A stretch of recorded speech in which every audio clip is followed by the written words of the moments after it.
ഇവരുടെ മൈൻഡിലും ഫാമിലിയുടെ തോട്ടിലും എല്ലാം നോക്കുമ്പോൾ പ്രവാസ ജീവിതം നിർത്തി നാട്ടിൽ വന്നു കഴിഞ്ഞാൽ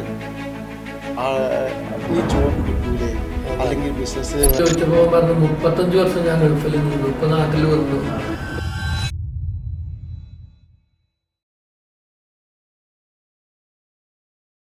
നമ്മൾ ടൗണിൽ ഒരുപാട് വട്ടം അവിടുന്ന് പല പല സ്ഥലത്തുനിന്നും കണ്ടിട്ടുണ്ട്. പക്ഷെ നേരെ ഇങ്ങനെ സിംഗിൾ ഇരുന്ന് സംസാരിക്കണത് ഫസ്റ്റാണ്. അതെ അതെ, നമുക്ക് അതിനുള്ളൊരു അവസരങ്ങൾ അതാണ് അവസരങ്ങളാണല്ലോ പലപ്പോഴും പലയിടത്തും കണ്ടിട്ടുണ്ട്, കണ്ടുമുട്ടിയിട്ടുണ്ട്. നമ്മൾ ജസ്റ്റ് ആയി പറച്ചിൽ മാത്രമേ ഉള്ളൂ. എന്നാണ് ഇപ്പോൾ നമ്മൾ സംസാരിക്കുന്നത്. അപ്പോൾ മറ്റേ എത്ര വർഷം ഗൾഫിൽ നിന്നു? ഞാൻ എൻ്റെ പ്രവാസ ജീവിതം എന്ന് പറഞ്ഞു കഴിഞ്ഞാൽ വളരെ കുറഞ്ഞ സമയമുള്ളൂ. കാരണം ഒരു വിസയുടെ കാലാവധിയാണ് ഞാൻ അവിടെ നിന്നുള്ളത്. കാരണം ചെന്ന് 2 മാസം വിസ എടുക്കാനുള്ള ഇക്കാമ കിട്ടാനുള്ള ടൈം, പിന്നെ അതുപോലെ തന്നെ അത് ആ ഒരു വിസയുടെ കാലാവധി തീരുന്ന സമയത്ത് എൻ്റെ ഭാഗ്യം കൊണ്ടാണോ അതോ എന്താണെന്നറിയില്ല, അനിതാക്കാത്ത് എന്ന് പറയുന്നവർ ഇത് നമ്മുടെ മുന്നിലേക്ക് വന്നു. ഞാൻ ആക്ച്വലി അവിടെ ഒരു ഫ്രീ വിസ എന്ന് പറയുന്ന ഇതിലാണ് പോയിട്ടുള്ളത്. അവിടെ ചെന്ന് ഫ്രീ വിസയിൽ ചെന്ന് അവിടെ ജോബ് കണ്ടെത്തി.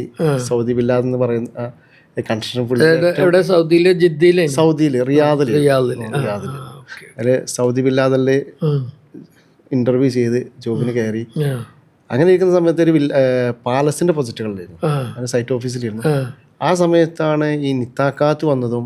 അത് പ്രത്യേകിച്ച് ഗവൺമെന്റ് പ്രൊജക്റ്റ് ആയതുകൊണ്ട് തന്നെ പാലസിന്റെ പ്രൊജക്റ്റ് തന്നെ പെട്ടെന്ന് അവര് ടെർമിനേറ്റ് ചെയ്യത്.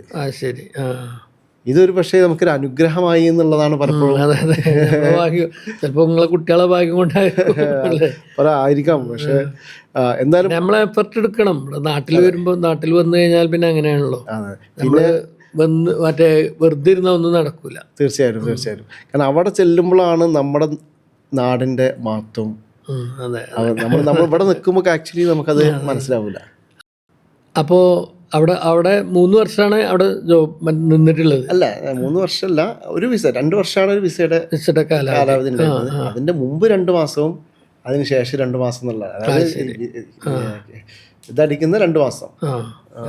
പിന്നെ അതിനുശേഷം ഈ വിസ ക്യാൻസൽ ചെയ്തിട്ട് 2 മാസം കൂടെ അവിടെ നിന്നുണ്ട്. കാരണം ഞാൻ വിസ ക്യാൻസൽ ചെയ്തായിരുന്നില്ല, ആക്ച്വലി എൻ്റെ കമ്പനി ടെർമിനേറ്റ് ചെയ്ത്. കാരണം നിത്താക്കാത്തിൻ്റെ ഒരു ഇത് വന്ന സമയത്ത് ഇനി കമ്പനി വിസയിലില്ലാത്ത ആളുകൾ നിൽക്കാൻ പാടില്ല എന്നുള്ളൊരു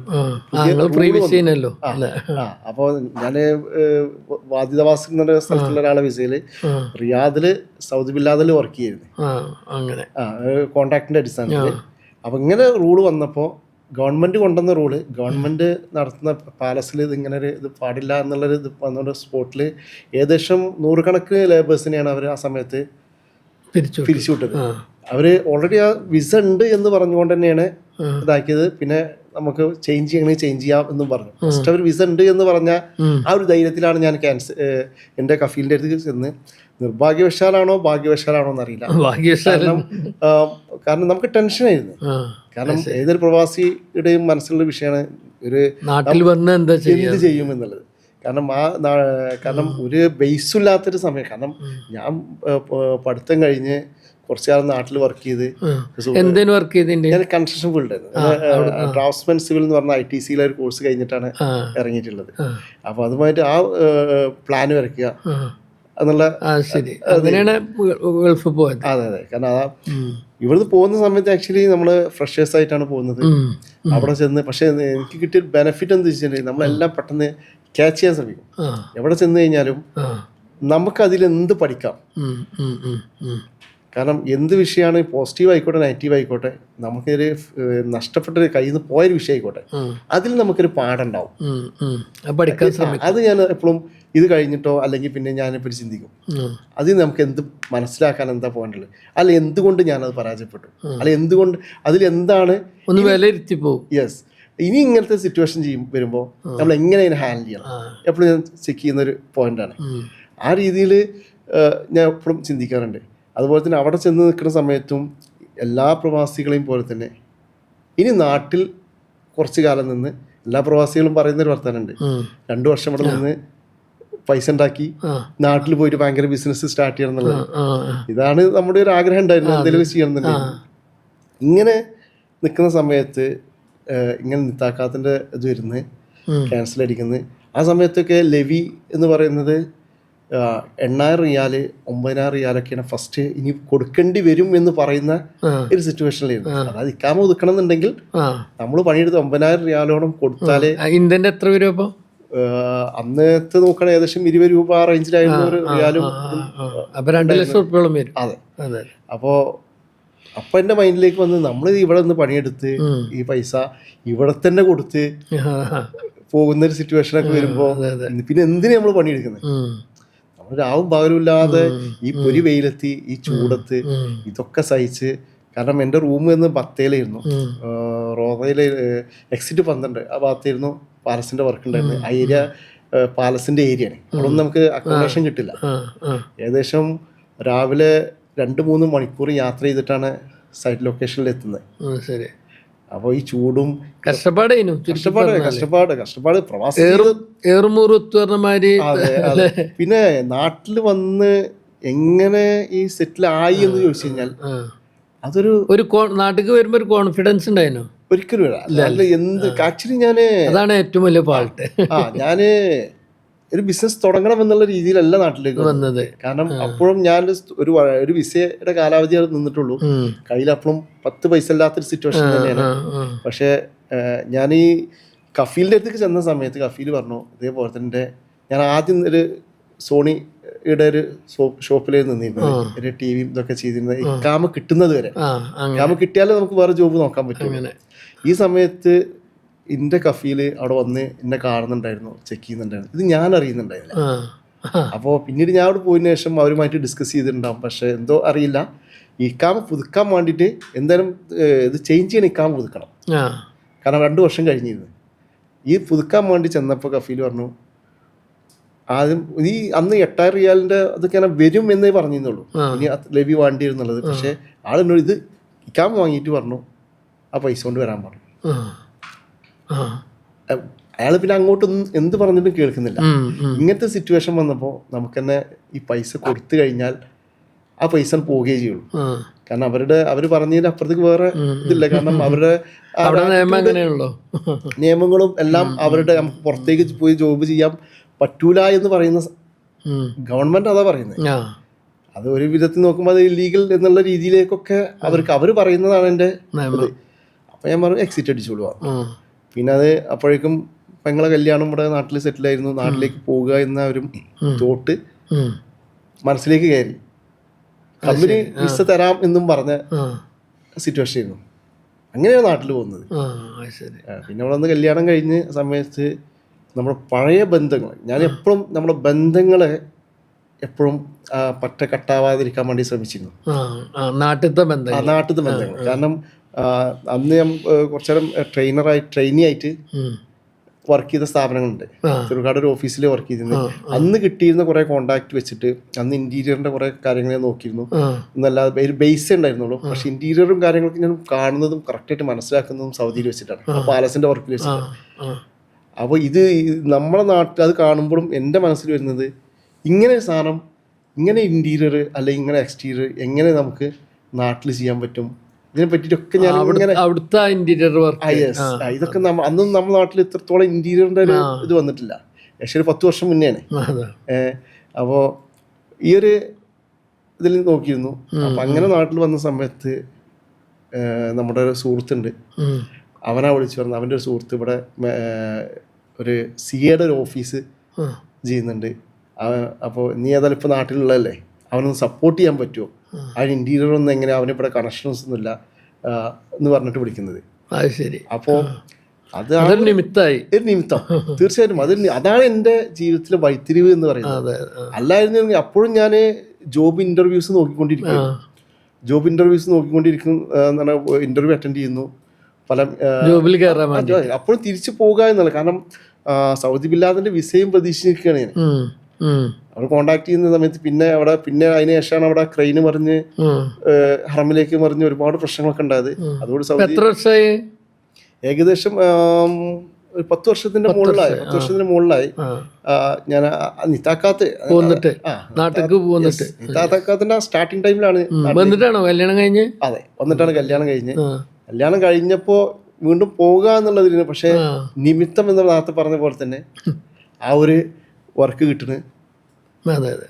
അതുമായി മുന്നോട്ട് പോണ്. ആ അത് കിട്ടിയപ്പോൾ അത് കണ്ട് അപ്പോൾ അവിടെ ഇതുപോലത്തെ ഒരു സ്റ്റുഡിയോയുടെ ഒരു വർക്ക് ഒരു ചെയ്യണം എന്ന് പറഞ്ഞാൽ ആ ബിൽഡിംഗ് കൊണ്ട് ആ ഒരു ഇൻറ്റീരിയർ കണ്ടിട്ട് അവർക്ക് തോന്നി നമുക്കിങ്ങനെ ഒരു സാധനം ചെയ്യണം, ഒരു കോൺഫറൻസ് ഹാൾ പോലെ ഒരു സാധനം ചെയ്യണം എന്ന് പറഞ്ഞു. ഇത് അതിനൊന്ന് സഹായിക്കുക ചോദിച്ചു. അപ്പോൾ അത് ചെയ്തു കൊടുത്തു. അത് ചെയ്തപ്പോൾ അവരെ എക്സ്റ്റീരിയർ സ്വന്തമായിട്ടാണോ മെറ്റീരിയൽ ഇതൊക്കെ കൊണ്ടുവന്ന്? അതെ അതെ എല്ലാം. കാരണം വെച്ചാൽ നമുക്കെന്ന് വെച്ചാൽ ഇതിൽ എങ്ങനെ നമ്മൾ ചെയ്യുമ്പോഴും ഞാൻ നേരത്തെ പറഞ്ഞ പോലെ തന്നെ ഇതിൽ നമുക്ക് എന്ത് പഠിക്കാം. ഇത് നമ്മൾ കാരണം ഇത് എനിക്ക് നഷ്ടമായില്ല. ഈ പ്രോജക്റ്റ് എനിക്ക് ചിലപ്പോൾ ഞാൻ ഇതിൽ പ്രത്യേകിച്ച് പ്രോഫിറ്റോ കാര്യം കാരണം എൻ്റെ ആ ഒരു സമയം നാട്ടിൽ നിൽക്കുന്ന സമയം അവരയാൾക്കൊരു ഹെൽപ്പ് ചെയ്യുക എന്നൊരു പർപ്പസ് മാത്രമായിരുന്നു ഈ 2 പ്രോജക്റ്റും ചെയ്യുമ്പോൾ ഉണ്ട്. ഞാൻ ഇവിടെ തിരിച്ചു പോകാൻ വേണ്ടി വിസ നോക്കിക്കൊണ്ടിരിക്കണം. അവരോടും പറഞ്ഞ് ഞാൻ ചിലപ്പോൾ അടുത്ത മാസം പോകും. ഇതെന്തായാലും നിങ്ങളുടെ ഒരു ഏലുമാലും ആക്കിയിട്ടേ പോകുള്ളൂ. അതിൽ നമ്മുടെ സുഹൃത്തുക്കൾ ഈ ഫീൽഡിൽ വർക്ക് ചെയ്യുന്ന ഒരുപാട് പേരുണ്ട്. അപ്പോൾ അവരെ ഇതാക്കാൻ ആ ഒരു കോൺഫിഡൻസ് എനിക്ക് ഫസ്റ്റ് വർക്ക്. കാരണം നമ്മളൊരു കമ്മിറ്റ്മെൻറ്റ് എടുത്തു കഴിഞ്ഞാൽ ആ കമ്മിറ്റ്മെൻറ്റ് മുഴുവനാക്കാതെ നമ്മൾ പോയി കഴിഞ്ഞാൽ അവരോട് ചെയ്യുന്നൊരു ഇതാണ്. അപ്പോൾ ആ സമയത്തും എനിക്കൊരു സപ്പോർട്ട് എന്ന് പറയുന്നത് നമ്മുടെ സുഹൃത്തുക്കൾ, ഈ ഫീൽഡിലുള്ള ഒരുപാട് സുഹൃത്തുക്കൾ നാട്ടിലുണ്ടായിരുന്നു. ഏത് സമയത്തും അവരുടെ സപ്പോർട്ട് ഉണ്ടാവും എന്നുള്ളത് തന്നെയായിരുന്നു. അങ്ങനെ ഞാനിത് ചെയ്ത സമയത്ത് വർക്ക് ആ പ്രൊജക്റ്റ് കഴിഞ്ഞ് ആ സമയത്താണ് നമ്മളെ മണിയേട്ടൻ, അങ്ങാടിപ്പുറത്തുള്ള മണിയേട്ടൻ എന്ന് പറഞ്ഞ ആളുണ്ട്. ആൾക്ക് ഇവിടെ ഒരു ബിൽഡിംഗ് ഉണ്ട്. അയാളെ വിളിച്ചിട്ട് പറഞ്ഞു ഈ ബിൽഡിങ് ഞാൻ കച്ചവടത്തിന് വേണ്ടി ശ്രമിക്കാൻ തുടങ്ങിയിട്ട് ഏകദേശം ഒരു 2 വർഷത്തിൻ്റെ മുകളിലായി. അത് ജന്തയിലൊന്ന് കാട്ടിയിട്ട് അയാൾ വീടിൻ്റെ വർക്ക് ചെയ്യാൻ അന്ന് സൂപ്പർവൈസറായിട്ട് നിന്നിരുന്നു. ആ ഒരു ബേസിലാണ് ഇയാൾ എന്നെ കണ്ടപ്പോൾ. കാരണം ഞാൻ നേരത്തെ പറഞ്ഞ ആ ബന്ധങ്ങൾ കണ്ടപ്പോൾ ഒന്ന് പുതുക്കിയാണ്. ഇതൊന്നും എന്തെങ്കിലും കാണിച്ചു കണ്ട് നമ്മളെ ഈ പെരിന്തൽമണ്ണ ജംഗ്ഷനിൽ ആ സിഗ്നലിനോട് ചാടിയിട്ട് ഒരു ലോട്ടറി കച്ചവടം ചെയ്യുന്ന ഒരു ചെറിയൊരു ഏരിയ ആണ്. അപ്പോൾ ഞാൻ എന്ത് ചെയ്തു, ഓക്കെ ഞാൻ അതിൻ്റെ ഇതൊന്നും ഇതാക്കാന്ന് പറഞ്ഞാൽ ഞാൻ ചെറിയ ഒരു 2-2.5 ലക്ഷം റുപ്യ ഏകദേശം ആ റേഞ്ചിൽ കുറച്ച് ചെറിയൊരു പൈസ മുടക്കിയിട്ടുള്ളൂ. അതിൻ്റെ ഒന്ന് മുഖമൊക്കെ ഒന്ന് മിനുക്കി. അതാണ് എൻ്റെ ഇന്ന് ഞാൻ എൻ്റെ ഒരു ഫീൽഡ് എന്ന് പറഞ്ഞു കഴിഞ്ഞാൽ ഒരു കമ്പനി എന്ന് പറഞ്ഞാൽ ഡോക്ക ICP cladding and glazing contractor എന്നാണ്. ഡോക്ക ബിൽഡേഴ്സ് ആൻഡ് ഡെവലപ്പേഴ്സ്, ഡോക്ക ICP cladding and glazing contractor എന്ന് പറഞ്ഞാൽ 2 രീതിയിലാണ് മുന്നോട്ട് പോകുന്നത്. ഈ ക്ലാഡിങ്ങിന്റെ തുടക്കം അവിടുന്നാണ്. ശരി, അതാണ് രണ്ട് ഇത് വരാൻ കാരണം. അതെ അതെ, അതായത് രണ്ടും ഒരേ ലെവലിലുള്ള പ്ലാറ്റ്ഫോം ആണെങ്കിൽ പോലും നമ്മൾ പലപ്പോഴും പല ക്ലയൻറ്റിൻ്റെ അടുത്ത് പോകുമ്പോഴും നമുക്കതൊരു ബിൽഡേഴ്സ് ആൻഡ് ഡെവലപ്പേഴ്സ് എന്ന് പറഞ്ഞ് നമ്മൾ പോകുമ്പോൾ മറ്റുള്ളവർക്ക് അതൊരു ബുദ്ധിമുട്ട് വരും. അതാണ് അത് വരാതിരിക്കാൻ വേണ്ടി രണ്ട് ഫേമായിട്ട്, പിന്നെ ഒന്ന് ഞാനാണ് ഹാൻഡിൽ ചെയ്യുന്നതിൻ്റെ, ഒന്ന് എൻ്റെ വൈഫിൻ്റെ അളിയനാണ് കോർഡിനേറ്റ് ചെയ്യുന്നത്. നാട്ടിൽ തന്നെ അവനെ ആള് ബിടെക് എന്നൊക്കെ കഴിഞ്ഞ് വന്ന സമയത്ത് ഞാൻ അവനെ പിടിച്ച് ഈ ഒരു അവനെ ഏൽപ്പിച്ചു. യെസ്, കാരണം നമുക്കെപ്പോഴും ടീം വർക്കാണ് നമ്മുടെ ബിസിനസിനെ ഡെവലപ്പ് ചെയ്യാൻ. ബാക്കപ്പ് വേണം, ടീം വർക്ക് വേണം. നമ്മൾ വളരുന്നതിനനുസരിച്ച് അതൊക്കെ വളർത്തണം. തന്നെ നമുക്ക് ഇവിടെ മുന്നോട്ട് പോകാൻ കഴിയുള്ളൂ. അങ്ങനെ ആ ഒരു ക്ലാഡിങ്ങിന്റെ തുടക്കം, അത് എനിക്കതിൽ കിട്ടിയൊരു മോട്ടിവേഷൻ എന്ന് പറയുന്നത് ഞാൻ മനസ്സിലാക്കി. ഞാനത് ഈ ചെറിയ അല്ലറച്ചിലോ 2-3 ലക്ഷം റുപ്യേൻ്റെ ഒരു ചെറിയൊരു വർക്ക് അവിടെ ചെയ്തിട്ടുള്ളൂ. പക്ഷേ അത് കഴിഞ്ഞതിന് ശേഷം ഞാനൊരു ചെറിയൊരു ഗ്യാപ്പ്, എന്തോ ഒരു ചെറിയ കാരണം കൊണ്ട് അതിൻ്റെ പേയ്മെൻറ്റ് ക്ലോസ് ചെയ്യാൻ കുറച്ച് ലാഗ്, ഞാൻ വേറെ ചില തിരക്കപ്പെട്ട് കല്യാണത്തിൻ്റെ തിരക്കപ്പെട്ട് ഇതായിരിക്കുന്ന സമയത്ത് ഏകദേശം 1 മാസം കഴിഞ്ഞിട്ടാണ് പിന്നെ അയാൾ വിളിച്ചതിൻ്റെ കണക്കുകൾ ക്ലോസ് ചെയ്യാൻ പോകുന്നത്. അപ്പോൾ എനിക്ക് കിട്ടിയൊരു ഫീഡ്ബാക്ക് എന്താ വെച്ചാൽ, നീ രാശിയുള്ളവനാണ്. കാരണം ഞാൻ 2 വർഷമായിട്ട് കച്ചവടം ചെയ്യാൻ ശ്രമിക്കുന്ന ബിൽഡിംഗാണ്. ഈ വർക്ക് ചെയ്ത് ജസ്റ്റ് 1 മാസത്തിന് ഏകദേശം കച്ചവടം ആയ രീതിയിലാണ് നിൽക്കുന്നത്. ഈ മാസം അടുത്ത മാസമൊക്കെ ആയിട്ട് അഗ്രിമെന്റ് വെക്കുന്നതാണ്. അപ്പൊ നമുക്കൊരു പ്രതീക്ഷയാണ്, നമ്മളുടെ അന്നം നമ്മുടെ നാട്ടിൽ തന്നെയാണ് എന്നൊരു തോന്നല് നമുക്ക് വന്ന്. അതാണ് ഒരുപാട് പ്രവാസികള് ബുദ്ധിമുട്ടി അവിടെ നിൽക്കുന്നുണ്ട്. ഇതേപോലെ ബുദ്ധിമുട്ടി കഷ്ടപ്പെട്ട് അവർക്കും ഇവിടെ വന്നാൽ ഒരു രക്ഷപ്പെടാനൊക്കെ കഴിയും. പക്ഷെ ഒരു കോൺഫിഡൻസ് ഇല്ല അതിൽ. അങ്ങനെ നമ്മളെ ഒരുപാട് കൂട്ടുകാർ പ്രവാസികൾ സക്സസ് ആയ ഒരുപാട് ആളുണ്ട് കേട്ടോ. അവിടെ ബിസിനസ് ചെയ്ത് ഒരുപാട് ആളിൻ്റെ ഒരു പാർട്ണർമാരൊക്കെ അവിടെ ബിസിനസ് ചെയ്ത് സക്സസ് ആയ ആളുകളാണ്. പക്ഷെ അവർക്ക് ഇവിടെ വരുമ്പോൾ ഒരു ബാക്ക്ഗ്രൗണ്ട്, ഒരു ഇത് വേണം. അത് എന്തുകൊണ്ടാണെന്ന് വെച്ചാൽ പലരും ഇവിടുന്ന് പ്രവാസ ജീവിതത്തിലേക്ക് പോകുമ്പോൾ ഞാൻ മനസ്സിലാക്കിയതാണ്, പലരും പല രീതിയിലായിരിക്കും ചിന്തിക്കുക. ഇവിടെ നാട്ടിലേക്കുള്ള കണക്ഷൻസ്, അല്ലെങ്കിൽ പിന്നെ തിരിച്ച് നാട്ടിൽ വന്നതിന് ശേഷം ഇനി എന്ത് ചെയ്യുമെന്ന് ആലോചിക്കുന്നത്. അപ്പൊ തന്നെ ആളുകൾ ചോദിക്കുക എന്നാ പോണു. അതെ കാരണം ഒരു പ്രവാസിനെ കണ്ട അതാണ് ചോദിക്കുക. അല്ലെങ്കിൽ എന്താ ചോദിക്കുക, നമ്മൾക്കും തന്നെ ഞാൻ നിർത്തിപ്പോന്നാണ് പറയാൻ മടിയാണ്. അതെ അതെ ഇത് എന്തോ ഒരു കമ്മിള്ള മാതിരിയാണ് തോന്നുന്നത്. ഇവരുടെ മൈൻഡിലും ഫാമിലിയുടെ തോട്ടിലും എല്ലാം നോക്കുമ്പോൾ പ്രവാസ ജീവിതം നിർത്തി നാട്ടിൽ വന്നു കഴിഞ്ഞാൽ ഈ ജോബ് കിട്ടൂലേ, അല്ലെങ്കിൽ ബിസിനസ്. കാരണം ബിസിനസ് എന്ന് പറയുന്ന സാധനം ഞാൻ മനസ്സിലാക്കിയിട്ടുള്ളത് നമ്മുടെ ഐഡിയകളാണ്. അതിനാദ്യം വേണ്ടത് നമ്മുടെ കോണ്ടാക്റ്റാണ്. ഞാൻ ഇപ്പോൾ പല ആൾക്കാരും പറയും നമ്മൾ എത്ര ആളെ അറിയുന്നുള്ളതല്ല, നമ്മൾ എത്ര ആളറിയും, എത്ര ആളുകളെ ഫോണിൽ നമ്മുടെ നമ്പർ സേവ് ഉണ്ടോ. ഇതാണ് നമ്മുടെ വിജയം എന്ന് പറയുന്നത്. പൈസ എന്നുള്ളതൊക്കെ സെക്കൻഡറി ആണ്, നമ്മുടെ കോണ്ടാക്റ്റ് ആണ്. കാരണം അതുകൊണ്ടാണ് ഇത് ഞാൻ സത്യം പറഞ്ഞാൽ ഇതൊന്നും എനിക്ക് എനിക്ക് ഞാൻ ആ നിത്താക്കാത്ത സമയത്ത് ഇതേമാതിരി നിത്താക്കാത്തല്ല കൊറോണ സമയത്ത് ആണ് എനിക്ക് ഞാൻ നാട്ടിലിങ്ങനെ തുടങ്ങി പോലും. പക്ഷെ എനിക്ക് ആ സക്സസ് ആകും അത്രക്ക് ഒരു അപ്പോഴും ഒരു എന്തൊക്കെയോ ഒരു ബുദ്ധിമുട്ടിൽ ഇങ്ങനെ പോയിക്കൊണ്ടിരിക്കുകയാണ്. ഇങ്ങനെ സമയത്താണ് ഞാൻ ആലോചിച്ചത് എന്തുകൊണ്ട് നമുക്കൊരു പ്രശ്നങ്ങൾ വരുമ്പോഴാണ് നമ്മൾ വീണ്ടും റീതിങ്ക് ചെയ്യുക. ആ സമയത്ത് വീണ്ടും പ്രവാസ ജീവിതത്തിലേക്ക് പോകണോ അല്ലെങ്കിൽ ഇവിടെ തന്നെ തുടരണോ എന്ന് വരെ ആ കൊറോണ സമയത്ത് ഞാൻ ആലോചിച്ചിട്ടുണ്ട്. ഈ സമയത്ത് എനിക്ക് കിട്ടിയ ചെറിയ, കാരണം ഞാൻ എവിടെയെങ്കിലും പല ട്രെയിനിങ് എനിക്ക് നല്ല ഇഷ്ടമാണ് അറ്റൻഡ് ചെയ്യാൻ, അതുപോലെ ട്രെയിനർ ആവണം, ഇങ്ങനത്തെ ഒക്കെ. അതായത് ആളുകളെ മുന്നിൽ സംസാരിക്കാൻ ഞാൻ വളരെ, കാരണം എനിക്ക് ഏറ്റവും വീക്കായിട്ടുള്ളൊരു സാധനമാണ് എൻ്റെ ഏറ്റവും നെഗറ്റീവായി. കാരണം എനിക്ക് സംസാരിക്കാൻ കഴിഞ്ഞില്ല. 4 ആൾ കൂടുന്നിടത്ത് സംസാരിക്കാൻ ഞാൻ സൈലൻ്റ് ആവും. അതിൻ്റെ ഒരു പ്രകൃതമായിരുന്നു. പക്ഷേ എനിക്ക് മാറ്റണമെന്ന് ആഗ്രഹിക്കുന്ന ഒരു സാധനം അതാണ്. കാരണം നമ്മൾ എന്ത് പഠിച്ചു അല്ലെങ്കിൽ നമുക്ക് എന്ത് കഴിവുണ്ട് എന്നുള്ളതല്ല, നമ്മളതെങ്ങനെ മറ്റുള്ളവരിൽ പ്രകടിപ്പിക്കുന്നു, അതാണ് നമ്മുടെ സക്സസ് എന്ന് പറയുന്നത്. നമ്മൾ എന്ത് പഠിച്ചിട്ടും നമുക്ക് മറ്റുള്ളവരുടെ മുന്നിൽ പ്രസന്റ് ചെയ്യാൻ കഴിയില്ല എന്നുണ്ടെങ്കിൽ അതൊക്കെ ഇപ്പോൾ ഇവിടെ നാട്ടിൽ നിന്നുകൊണ്ടാണ് ആ ഒരു ലെവലിൽ എത്താൻ കഴിഞ്ഞാൽ. നമ്മൾ പ്രവാസിയാണെങ്കിൽ എന്നും പ്രവാസിയായിട്ട് അവർ പറയുന്നതും കേട്ട് നേരം വെളുത്ത് ഓഫീസിൽ പോവുക, അല്ലെങ്കിൽ നമ്മളെ ജോബിന് പോവുക, അത് കഴിഞ്ഞ റൂമിൽ വരിക, പിറ്റേന്നും പോവുക. അങ്ങനെ കഴിഞ്ഞാൽ നമുക്കൊരു ലൈഫ് ഉണ്ടാവില്ല. പിന്നെ ബിസിനസ് ഒക്കെ ആയി കഴിഞ്ഞാൽ, ബിസിനസ്സൊക്കെ സക്സസ് ആയി കഴിഞ്ഞാൽ ഇപ്പോൾ നമുക്കറിയാമല്ലോ, എൻ്റെ കൂട്ടുകാരന്മാരുണ്ട് ബിസിനസ് അവിടെ സക്സസ് ആക്കി ഇവിടുത്തെ നാട്ടിൽ നടക്കണ മാതിരി അവിടെ നടക്കുന്നുണ്ട്. പക്ഷെ ഒരുപാട് 10-100 സ്റ്റാഫ് 150 സ്റ്റാഫുകളൊക്കെ വെച്ചിട്ട് മാനേജ് ചെയ്ത് മുന്നോട്ട് പോകുന്നുണ്ട്.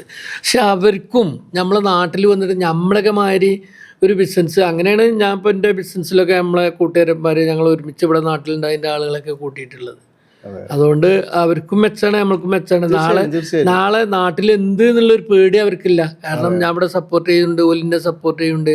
അതുകൊണ്ട് ഓൽക്കും ബെനിഫിറ്റാണ്, നമ്മൾക്കും ബെനിഫിറ്റാണ്. അവിടെ നിൽക്കുമ്പോൾ തന്നെ നമ്മൾ എന്ത് ചെയ്യണം, ഫസ്റ്റ് സ്റ്റെപ്പ് വെക്കണം. അതാണേ, നമ്മളവിടെ ചെന്നിട്ട് ഒരു ജോബിന് കയറി കഴിഞ്ഞാൽ ആ ജോബ് ഇങ്ങനെ കണ്ടിന്യൂ ചെയ്ത് ലൈഫ് ടൈം എനിക്ക് തന്നെ അറിയാം 35 വർഷം. ഞാൻ ഇപ്പം നാൾ എൻ്റെ ഒപ്പം സ്കൂൾ പഠിച്ചൊരു കൂട്ടുകാരനെ മറ്റേ നമ്പറൊക്കെ കിട്ടി വിളിച്ചു. അപ്പോൾ ചോദിച്ചപ്പോൾ അവൻ പറഞ്ഞു 35 വർഷം ഞാൻ ഗൾഫിൽ നിന്നു, ഇപ്പോൾ നാട്ടിൽ വന്നു. ഇപ്പോൾ ഇവിടെ വീട്ടിൽ കുട്ടികളും മക്കളും പഠിപ്പ് കാര്യങ്ങൾ കോളേജ് കാര്യങ്ങളൊക്കെ ആയിട്ട് ഓരങ്ങനെ പോകുന്നുണ്ട്. മനസ്സിലായില്ല. അവിടെ ഇവിടെ ഇനി ബാക്കിയുള്ള ശിഷ്ടകാലം ജീവിക്കാനുള്ള ഫണ്ടൊക്കെ അവിടെ പൈസയൊക്കെ ഉണ്ടാക്കി. പക്ഷെ അതൊരു ലൈഫ് ഒരു എൻജോയ് എൻ്റർടൈൻമെൻറ്റുള്ള ലൈഫ് അല്ല. എൻ്റെ ഫാദർ എന്ന് പറയുന്നത് ഏകദേശം 35 വർഷവും ഗൾഫിലാണ്. ഇത് കണ്ടാണ്, കാരണം എന്റെ മൈൻഡിൽ അതാണ്.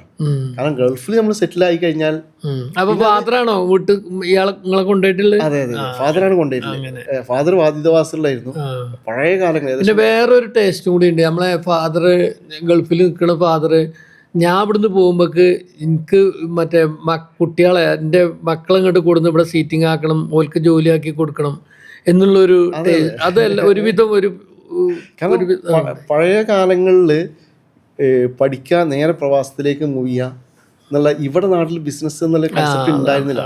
അപ്പോൾ വേഗം എന്താ വെച്ചാൽ വേഗം കുട്ടികളെ അവർക്ക് അതിൻ്റെയും ബേസ് ഇതാണ്. എനിക്ക് എത്രയും പെട്ടെന്ന് നാട്ടിൽ സെറ്റിൽ ആവണം, കാരണം കുറച്ചാലും കഴിഞ്ഞ് നാട്ടിൽ സെറ്റിൽ ആവണം. അപ്പോൾ വരുമാനം ഉണ്ടാവണം. അപ്പോൾ മക്കള് പ്രവാസത്തിലേക്ക് വന്നു കഴിഞ്ഞാൽ അവർക്ക് എന്ത് ചെയ്യും, ഒരു സ്റ്റെപ്പ് വെക്കാനുള്ള ധൈര്യം കിട്ടും. അതിന് വേണ്ടിയിട്ടാണ് പൊതുവെ എല്ലാവരും രക്ഷിതാക്കള് ആ രീതിയിൽ.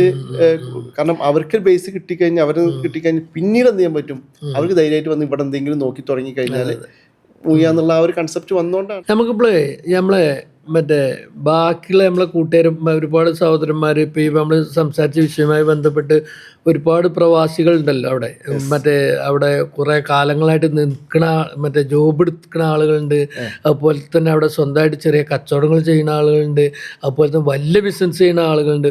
അവരൊക്കെ ഒരു ആഗ്രഹം ഇവിടെ നാട്ടിൽ മറ്റേ സീറ്റിങ് ഇപ്പോൾ ജോലി വേണ്ടവരുണ്ടാവും. അതുപോലെ തന്നെ ബിസിനസ് എന്ത് ബിസിനസ്സാണ് ചെയ്യുക, അല്ലെങ്കിൽ എങ്ങനെയാണ് ഞാൻ ഇവിടെ നിന്ന് ബിസിനസ് മറ്റേ സ്റ്റാർട്ടിങ് എടുക്കുക ബിസിനസ്ക്ക് എന്നുള്ളതൊക്കെ ചിന്തിക്കണ അവരോട് എന്താണ് പറയാനുള്ളത്? അത് നമ്മൾ നേരത്തെ പറഞ്ഞ പോലെ തന്നെ അത് തീരുമാനങ്ങൾ ഉറച്ചതായിരിക്കണം. ഫസ്റ്റ് ഞാൻ ഇനി പ്രവാസ ജീവിതം അവസാനിപ്പിച്ച് നാട്ടിൽ നല്ലൊരു ബിസിനസ് ചെയ്യാന്നുള്ള ഫസ്റ്റ് എടുക്കേണ്ട തീരുമാനമാണ്. അതിന് വേണ്ടിയിട്ട് നമ്മൾ അവിടെ നിൽക്കുമ്പോൾ തന്നെ എന്ത് ചെയ്യണം, ഇപ്പോൾ പ്രവാസ ജീവിതത്തിൽ നിൽക്കുന്ന സമയത്ത് തന്നെ അവർ ഫസ്റ്റ് സ്റ്റെപ്പ് അവിടെ തന്നെ തുടങ്ങണം. അവിടെ അതിൽ ഫസ്റ്റ് ഇനിയിപ്പോൾ ഒന്നുമില്ല, ഇനിയിപ്പോൾ നമ്മുടെ പഴയ കോണ്ടാക്റ്റുകളൊക്കെ ഒന്ന് പൊടി തട്ടിയെടുക്കുക. കാരണം ഇവിടുന്ന് പോയി കഴിഞ്ഞാൽ പലരും പഴയ ആളുകളൊക്കെ മറന്നു, കോണ്ടാക്ട് ചെയ്യുന്നില്ല. കാരണം നമ്മൾക്ക് ഞാൻ നേരത്തെ പറഞ്ഞ സെയിം വാക്കാണ്, നമ്മുടെ നമ്പർ നമ്മൾ എത്ര ആളെ ഹൃദയത്തിലുണ്ടോ അതാണ് നമ്മുടെ വിജയം. ആ രീതിയിലേക്ക് നമുക്ക് വരുന്ന രീതിയിൽ അവർ കൊണ്ടുവന്നു കഴിഞ്ഞാൽ അവിടെ നിന്ന് ഫസ്റ്റ് സ്റ്റെപ്പ് വെക്കുക. അവരെ ദൃഢമായിട്ട് ഇനി ഞാൻ നാട്ടിലാണ്, എൻ്റെ ബിസിനസ്, എൻ്റെ ലൈഫ്, അതെനിക്ക് തിരിച്ച് ഓരോ ദിവസം നഷ്ടപ്പെട്ട ഓരോ ദിവസം എനിക്ക് തിരിച്ചു പിടിക്കാൻ കഴിയില്ല എന്ന ഉത്തമ ബോധ്യത്തോടെ അവർ നാട്ടിൽ നിൽക്കാൻ തയ്യാറായി കഴിഞ്ഞാൽ അതിൻ്റെ ഫസ്റ്റ് സ്റ്റെപ്പ് തുടങ്ങി എന്ത് ബിസിനസ്സിലാണെന്നുള്ള പ്ലാൻ ചെയ്ത് ഇന്നിപ്പോൾ ഞാൻ നേരത്തെ പറഞ്ഞ പോലെ BNA ഒക്കെ എന്ന് പറഞ്ഞു കഴിഞ്ഞാൽ വളരെ പെട്ടെന്ന്, കാരണം അത്രയും ഞാൻ മനസ്സിലാക്കുന്നത് ഒരു വളരെ അതിന് വേറൊന്നുണ്ട്. അതിപ്പോൾ നമ്മളെ ഒരു പ്രവാസിക്ക് അവിടെ വന്ന് എന്തെങ്കിലും തുടങ്ങിയതിന്റെ ശേഷമാണല്ലോ നമുക്ക് ആ പ്ലാറ്റ്ഫോമിൽ കയറാൻ പറ്റും. തീർച്ചയായും. അപ്പൊ ആദ്യം വേണ്ടത് അതാണ്, ഐഡിയ വേണം. ഒരു എന്തെങ്കിലും ഒരു ഐഡിയ കണ്ടെത്തണം. അത് ഇപ്പൊ നിങ്ങൾ ഈ പറഞ്ഞ കോണ്ടാക്ട് അതൊരു ഉപയോഗപ്പെടും, മനസ്സിലായില്ലേ? നമ്മള് നാട്ടിലുള്ള കോണ്ടാക്ട് മാക്സിമം യൂട്ടിലൈസ് ചെയ്യണം. ബിസിനസ് ആയിക്കോട്ടെ, പാർട്ണർഷിപ്പ് ബിസിനസ് എല്ലാം അവൈലബിൾ ആണ്. അപ്പൊ അതിലെങ്ങനെ നമുക്ക് ഇത് നമുക്ക് പറ്റുന്ന, അതായത് നമുക്ക് ഓരോരുത്തർക്കും ഓരോ ടാസ്റ്റ് ഉണ്ടാവും. അതെ, അതിന് പറ്റുന്ന ബിസിനസ്സിലേക്ക് ഫോക്കസ് ചെയ്തിട്ട് നമ്മളെ ഈ പ്രൊജക്ടിന്റെ ഉദ്ദേശം അതാണ്. നമ്മളെ ഈ പ്രൊജക്ടിന്റെ ഉദ്ദേശം എന്ന് പറഞ്ഞാൽ ബാക്കിയുള്ള പ്രവാസികളെ, നമ്മളെ നാട്ടിലത്തെ പ്രവാസികളായിക്കോട്ടെ, നമ്മളെ ഇവിടെ ടൗണത്തെ പ്രവാസികളായിക്കോട്ടെ, നമ്മളെ ഇതുവരെയുള്ള ബന്ധമുള്ള, അതുപോലെ തന്നെ ബന്ധമില്ലാത്തപ്പോൾ നിങ്ങൾക്ക് ബന്ധമുള്ള കുറേ പ്രവാസികളുണ്ടാവും. അവർക്ക് നമ്മൾ കൂട്ടായിട്ട് എന്ത് ചെയ്തു കൊടുക്കാൻ പറ്റും എന്നുള്ളതാണ് നമ്മൾ ഈ ബാക്ക് ഹോം എന്നുള്ള പ്രൊജക്ട് കൊണ്ട് ഉദ്ദേശിച്ചത്. തീർച്ചയായും ഇതിന് പ്രത്യേകം നിങ്ങളെ അഭിനന്ദിക്കുകയാണ്. കാരണം ഇങ്ങനെ ഒരു പ്രോഗ്രാം, കാരണം പ്രവാസികൾക്ക് വേണ്ടി സംസാരിക്കാൻ വളരെ കുറച്ച് ആളുകൾ, കാരണം സംഘടനയും കാര്യങ്ങളൊക്കെ ഉണ്ട്, പക്ഷെ അത് അവിടെ നിന്നുകൊണ്ടുള്ള അവിടെ നിലനിർത്തുന്ന ആളുകൾക്കുള്ള സംഘടന, അല്ലാതെ അവരെ തിരിച്ചു കൊണ്ടുവരിക. ഗവൺമെന്റിന് ഒരുപാട് ഓപ്ഷൻസ് ഉണ്ട്, പക്ഷെ അതൊന്നും ഇവരിലേക്ക് എത്തുന്നത് വളരെ കുറഞ്ഞ ആളുകളിലേക്ക് എത്തുന്നുള്ളൂ. പക്ഷേ ഇങ്ങനെ കാര്യങ്ങൾ നിങ്ങൾ മുന്നോട്ട് പ്രത്യേകം അഭിനന്ദിക്കാതെ ഈ ഒരു ഇവിടെ സംസാരിക്കാൻ കഴിയില്ല. കാരണം അതിനെ പ്രത്യേകം അഭിനന്ദിക്കുകയാണ്. കാരണം ഏറ്റവും നമ്മളൊരു നിങ്ങളൊക്കെ നല്ല സപ്പോർട്ടും വേണ്ടി, തീർച്ചയായും നമുക്ക് നല്ലൊരു സപ്പോർട്ടോടുകൂടി, എല്ലാവരും നല്ലൊരു സപ്പോർട്ടോടുകൂടി ഇപ്പോൾ അവിടെ നിന്ന് കഷ്ടപ്പെട്ട് അവിടുത്തെ വേദനകളും യാതനകളും അനുഭവിച്ച് അത് മനസ്സിലാക്കിയ ഒരു വ്യക്തിയാണല്ലോ. തീർച്ചയായും നിങ്ങൾ ഇപ്പോൾ സക്സസ് ആയി, ബിസിനസ് പോലെ 2 മേഖലയിൽ ബിസിനസ് ചെയ്യുന്നുണ്ട്. അതൊക്കെ അപ്പോൾ മറ്റുള്ള പ്രവാസികൾക്കും കൂടി ഒരു കൈത്താങ്ങ. എന്തായാലും നാട്ടിൽ സെറ്റിൽ ചെയ്യാൻ ആഗ്രഹിക്കുന്ന പ്രവാസികളെ നമുക്കിവിടെ അവർക്കൊരു അവസരം തീർച്ചയായിട്ടും ഉണ്ടാക്കി കൊടുക്കണം. അതാണ് നമ്മളെ ബാക്ക് ടു ഹോം എന്നുള്ള പ്രൊജക്റ്റ് കൊണ്ട് നമ്മൾ ഉദ്ദേശിക്കുന്നത്. അതിന് എല്ലാ സഹകരണവും എല്ലാ സപ്പോർട്ടും നിങ്ങളിത് വേണം. തീർച്ചയായിട്ടും എല്ലാവിധ സപ്പോർട്ടും നമ്മുടെ ഭാഗത്തുനിന്നുണ്ടാവും. നമ്മളാൽ കഴിയുന്ന എല്ലാവിധ സപ്പോർട്ടും നമ്മൾ ഒരുമിച്ച് നിന്നുകൊണ്ട് തന്നെ നമുക്കത് മുന്നോട്ട്. ഓക്കെ.